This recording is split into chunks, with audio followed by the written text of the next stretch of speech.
Hi and welcome to the Geek Legion of Doom and welcome to the review of Babadook, which is a 2014 Australian film by debut film director and writer Jennifer Kent. So this is kind of obviously made outside of the sort of American studio system, and basically tells this tale of a mother and her young son. Now we're told that this is around the son's 7th birthday, and the mother is kind of depressed and having a hard time of it after the death of her husband during the way to the hospital when her son was being born. So she's been alone for sort of 7 years and she's sort of struggling, and her son's becoming kind of quite the sort of social outcast of obsessive monsters and things like that, and she's sort of struggling really to sort of keep her shit together, quite frankly. And her son starts to become obsessed with this children's book called The Babadook, basically, and strange things start to happen, and you know there's sort of apparitions start to appear, and the mother is kind of being, and the son are both being sort of tormented by this sort of evil presence. And obviously it sort of all comes to a head, and it's basically a kind of sort of haunted house tale, really, with a kind of psychological twist, as we'll come on to in a bit. So what did you think of it, Pauline?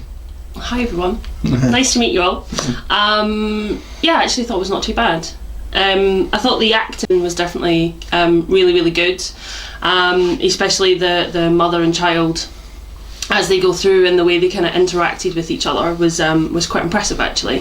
Especially some of the changes in the mother as she kind of starts to this inner turmoil and the monster and things, and yeah, really good. Yeah, so I think that's certainly one of the best things about the film is the acting. The acting is fantastic. I think the Amelia is the mother character, and she's played by an actress called Essie Davis, and I have to say, both her and the young boy, very, very good acting in this film. I have to say though, I will say this: the acting is very good, but I think the characters are a little bit unlikable. Like I said, this is kind of made outside of the sort of Hollywood studio system, so you're not getting those kind of like those Hollywood sort of archetypes that you may get in some American films, not all, but some of them. And if you're not a fan of screaming kids, then you may be put off by this film. Let me just sort of say that. But I can't fault the acting. But this is obviously how they are meant to be portrayed. But I'm just saying, I think some people may find the characters a little grating.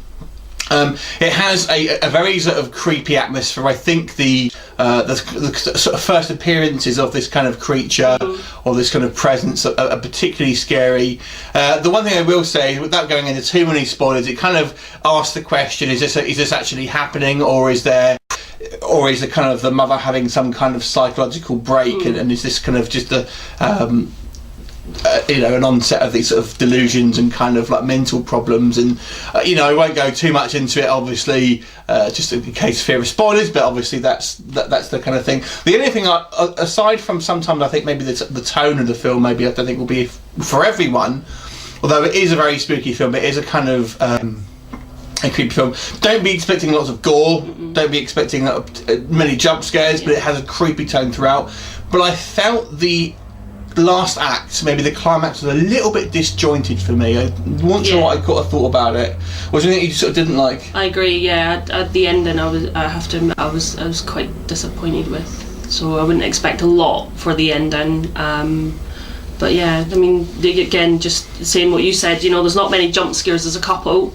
And then I have to admit, I was a little bit disappointed with the actual appearance throughout of the Babadook, and again, don't want to do spoilers, but yeah, I think the ending was a little bit of a letdown. Yeah, but you don't see a lot of it. I think a lot of one of the strengths of this, it does make you sort of use your imagination to some degree. It kind of suggests what things might look like, but it kind of leaves a lot of it to sort of your own imagination. We sort of see a figure appearing at the TV or in a neighbour's house, things like that, but you never really get a kind of a proper look at what this sort of thing might be. And there's certain areas where it may look a bit different in certain times as well, towards the end, for example. But overall, I think it was a good creepy experience. It's certainly a good, almost like an old school sort of ghost story. But like I said, if you want more of your kind of your typical sort of creature feature, that kind of thing, then you may be a little bit disappointed with it. It's fairly slow paced. Yeah, it's quite a slow paced film. But it's certainly original. I think it's kind of, it feels like it's a bit more original these day and age. So I'm going to give it a 7 out of 10. What do you think? Oh, see, I was actually going to give it an 8 out of 10. 8 out of 10, so we'll call it a 7.5. How about that then? Anyway, have you seen The Babadook? Well, what did you think? Leave us a comment and we'll look forward to seeing you next time. Bye for now.